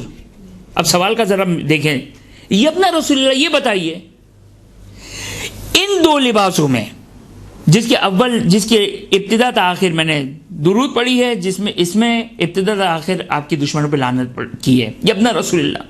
بتائیے، توجہ کریں، مزاج ذرا دیکھیے. یہ اپنا رسول اللہ بتائیے ان 2 لباسوں میں سے کون سا لباس آپ کو محبوب ہے، کس میں نماز افضل ہے؟ نہیں کہا یہ کیا لگا رکھا ہے، سفید ہونا چاہیے، خوشبو ہونی چاہیے. خوب ہے، یہ مستحبات میں سے. امام اس کو نہیں کہہ رہے. اب آخر یہ سوال کر رہے ہیں، نہیں کہا بابا یہ کہاں سے بدعتیں لے کر آ گئے ہو ساری. امام نے کہا جس پہ تم نے ہمارے دشمنوں پہ لعنت کی یہ زیادہ محبوب ہے ہمیں. یہ ہے مزاج. یہ تبرکات صحیح ائمہ کے دور میں نہیں تھی، لیکن آیات اور روایات کو اگر ہم پڑھیں تو ہمیں مزاج شارع پتہ چلے گا، شریعت کا مزاج پتہ چلے گا. یہ جو الحمدللہ ہمارے درمیان تبرکات ہے، اہل بیت اطہار کے تبرکات ہے، خدا را ہم اس کی حفاظت کریں. خدا کی بارگاہ میں دعا گو ہے کہ ہمیں تعلیمات اہل بیت اطہار علیہ السلام حاصل کرنے کی توفیق عطا فرمائیں، اس کو سمجھنے کی توفیق عطا فرمائیں، اس پر عمل کرنے کی توفیق عطا فرمائیں. حاضرین مجلس مومنات کی خداوند متعال تمام جائز حاجات کو پورا فرمائیں، اپنی آخری حجت امام عصر و زمان کے ظہور میں تعجیل فرمائیں، ہمیں ان کے اعوان و انصار میں قرار فرمائیں. ربنا تقبل منا انک انت السمیع العلیم.